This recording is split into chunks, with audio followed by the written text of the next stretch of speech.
So you're heading out on your RV trip. Where will you sleep tonight, for how long, and how much will it cost? Today we hope to answer some of those questions for you.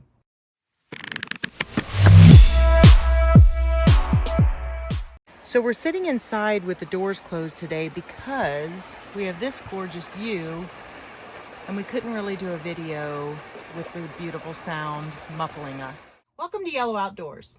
We've had a lot of questions from so many people stopping us on the road, asking us where should you stay and how much should it cost. Don't forget to like and subscribe to our channel so we can get more informative information out there for you. Today we want to share our personal experiences and preferences of where you should stay with your RV and how much will it cost and how long you're going to stay out. I guess the first thing you need to do is figure out how long is your trip going to be. Are you going out for the weekend? Are you going to be staying for a month or 6 months? So it's important to know these questions before you go out.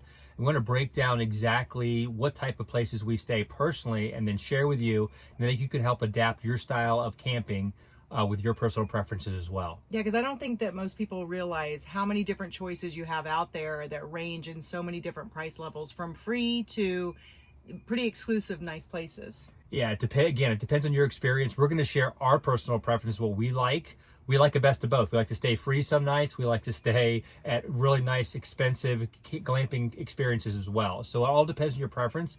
We're going to break down each and then show you, videos of what we've done and where we've stayed and what we like. All right. So first, private campgrounds. Private campgrounds are generally owned by mom and pops. It's generally owned by corporations, but they're generally family friendly. They range anywhere from $50 a night on up.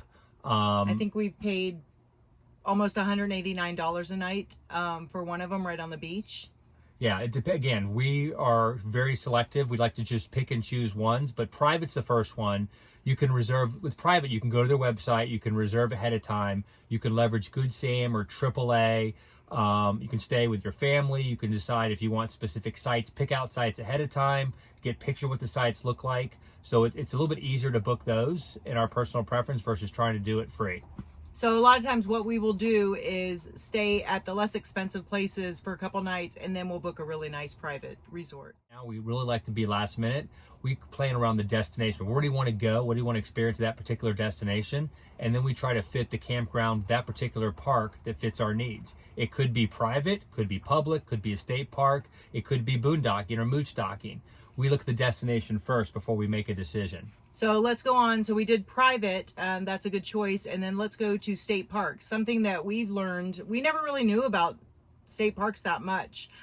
We've learned so much and come across some of the most beautiful state parks you will ever see. And yeah, I mean, state parks for us. What's the advantage, would you say, for the state parks? The state parks are cheaper. Generally, the accommodations aren't as nice like a private campground. Most of the bathrooms are somewhat primitive or not as up to standards as what you're used to in a normal, high-end But they're campground. usually very clean. Some of them can just be older. They're usually very clean. The camp hosts, generally, from what we've seen, have kept them extremely clean. It also depends the area you're in. If you're in a nice destination, the state parks are much nicer. If you're in a more primitive location, the state parks aren't as nice.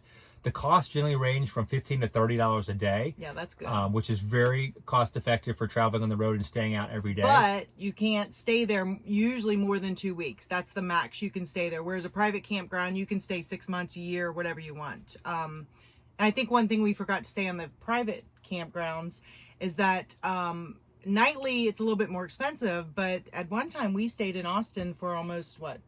Yeah, some of the private campgrounds you can stay a month at a time, a week at a time, which is cheaper, or even a year. I mean, some people we've met on the road stay a full year at that campground, or seasonal stay 6 months. So the private campground sometimes a lot more flexible, where you can stay, a full week at a time, a month at a time, 2 weeks. But generally, the longer you stay, the more cost effective it is to use private campgrounds.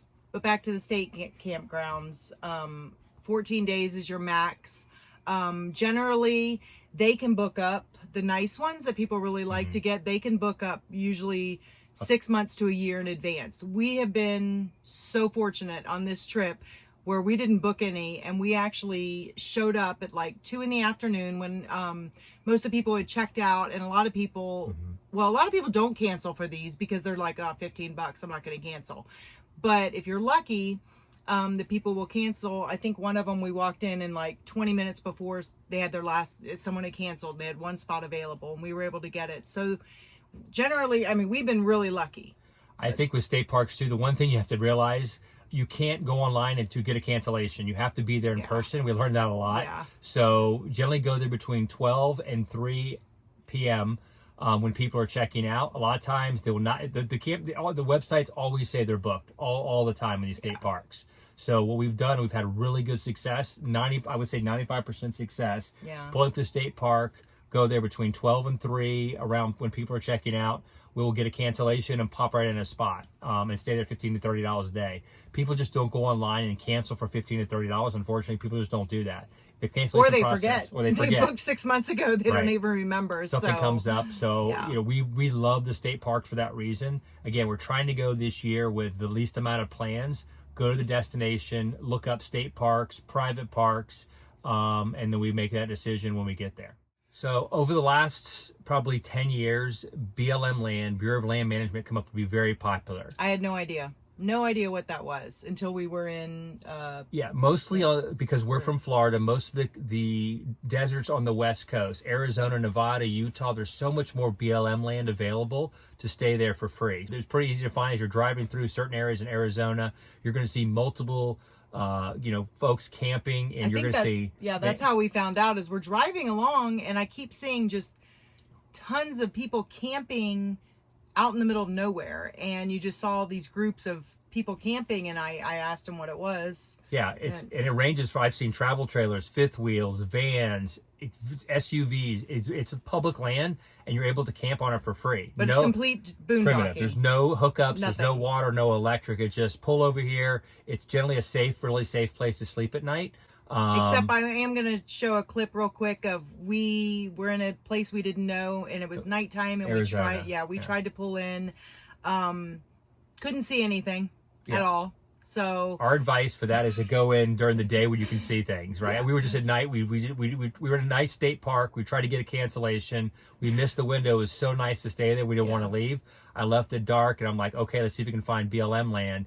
We found it. No problem finding it. Just we couldn't find a spot that was safe, that was level, that we felt comfortable with at night. So we had to go stay in another parking lot. But the next day, we spent the entire day, well, half of the day, we found another BLM land overlooking Lake Havasu. Gorgeous. And I wish we would have found that the night before, because it was absolutely beautiful. Another thing that we found out this year that is completely free, and it was, I don't know how new it is.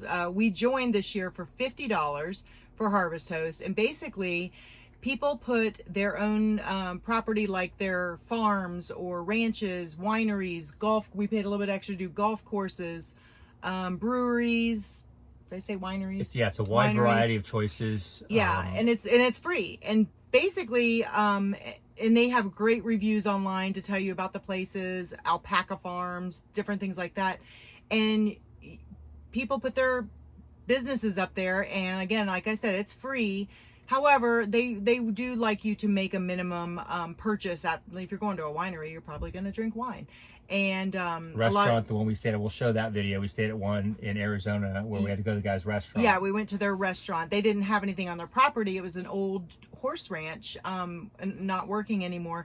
But they had a family run restaurant, so we went there and ate dinner, and that was great. There was no hookups. Yeah, no hookups. However, he did have a bathroom and a shower there that he also had. That I took advantage of it. It didn't bother me. She didn't feel comfortable about it. So, but that's just it's hit or miss. So you gotta if you pull up, you don't like it, it's free. You can leave. You don't have to stay. We left a couple that we didn't really like. But again, it's someone's property. And there's you don't have to pay anything. You pay a membership, $50 a year, and you can, you'll see multiple locations. Heather does on the app pretty quickly. Yeah, there's so many different locations. I almost wanted to plan a trip just to go to the different locations, but we would get sidetracked. You can only stay there one night. No hookups or anything like that. A lot of them don't even let you put we don't have slides, but they don't let you put the slides out. Or use a generator. Yeah, or use a generator. No dumping. It's pretty much boondocking, but it's for free, and it's usually very safe. You get a great experience while you're at it. Okay, Hip Camp. Another thing that I really had found that I like is Hip Camp. It's a new app that I found. So for other people who want to have land, have acreage, and they can you actually pay, so it's not free. What I've seen is anywhere from $30 to $50 a night on average. On their property. On their property. A lot of the ones have hookups where I can have electric and water. So there is hookups available. It's almost similar to a state park, but it's on someone's land. Yeah. You have to see, are you comfortable staying on someone's land? Is it private enough where you have your privacy? Or are you sitting in someone's, you're sitting in someone's backyard, you don't feel comfortable? That's where we stayed at the Kickin' Ass Mule Ranch, which was a great experience. We were able to meet a lot of mules. Yeah, a lot of new people. They had electric hookup, no problem. They actually had a sewer there. They had a bathroom, so there was definitely amenities there. But it was $30 a night. I thought it was reasonable for what they offered. But we're going to stay at more hip camps this year. We'll continue to share which ones we like.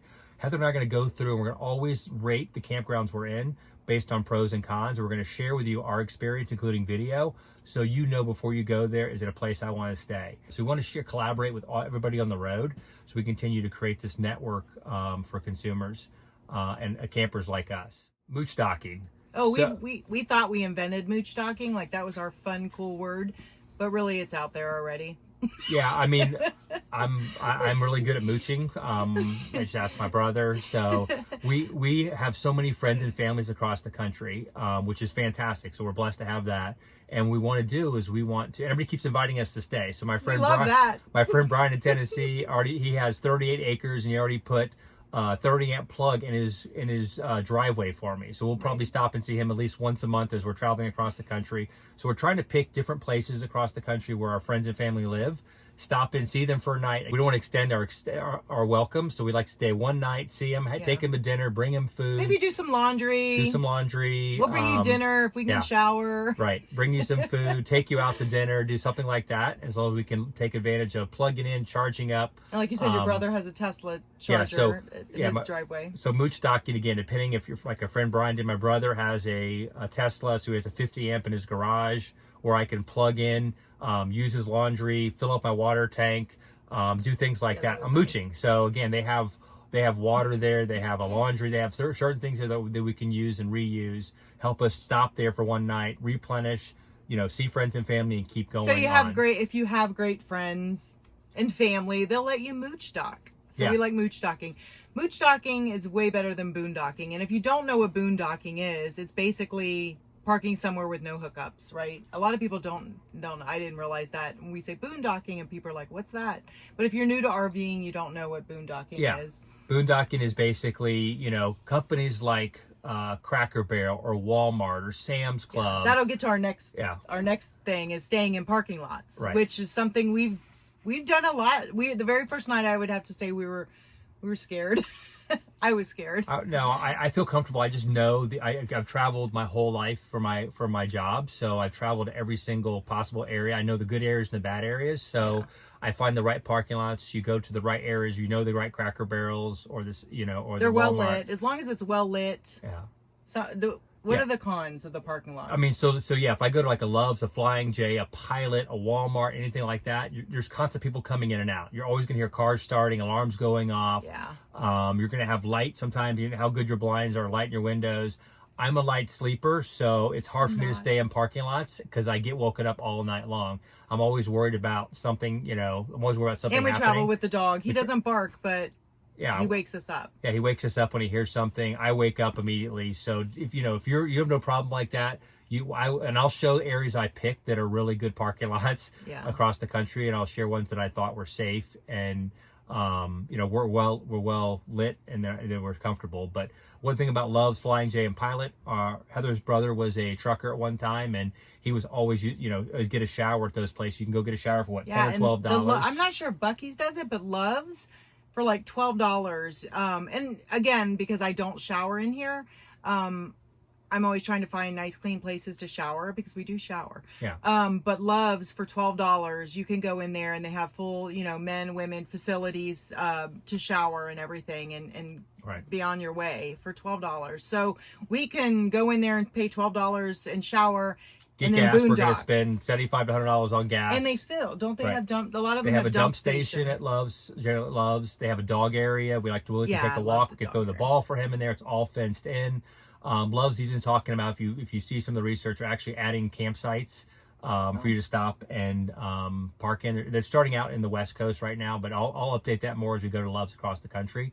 But I generally get gas. We fill up with ice. We get if we want to dump there. And we use the microwave. And I use the microwave there. So if I don't, I cook, so a lot of times we'll have stuff in the refrigerator, and they honestly don't mind if you just walk in and bring your Tupperware and heat it up in their microwave, and then go back to your camper and if I don't eat feel it. like starting my generator up and Yeah. you know, if I'm getting gas, I just want to run in there real quick and put my leftovers in there for a minute in the microwave, we do that. So Yep. we're trying to learn all these unique ideas to help you live and work on the roads. That's our goal this year, is to live and work together on the Right. road and share our experiences from staying in a parking lot for free, boondocking, mooch docking, and then going to the highest, most exclusive campgrounds that you've ever seen. With the most beautiful scenery. So ours is going to be a plethora of every type of experience. And we're really pretty flexible with that. Like, Yeah. I love to save some money by boondocking or whatever for a few days, and then we go and treat ourselves to something really nice. And Yeah, that's a great way to go too. This is our personal experience, so take it or leave it how you want to. Yeah. But we want to share that, and then again create this network of other campers to share this information and pass along, and create the ways for people who can just every state can have the opportunity to experience our lifestyle. So today, if we've brought you some good information and you're liking our channel, we're new. We're starting this and hope to have as many subscribers and likes and comments, and we can answer them for you.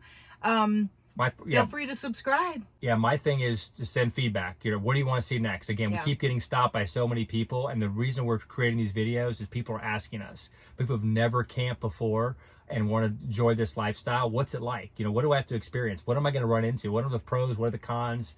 What are the advantages or disadvantages? So we're going to share those objectively. I can't tell you the amount of times we're parked somewhere. We had a picnic the other day in a parking lot, and this lady came up to us, nice as can be, and she's like, what is that? Is that an RV? Do you live in there? She had no idea. So there's a lot of people that are interested in this kind of thing, because it's a great way to experience life outdoors. Yep.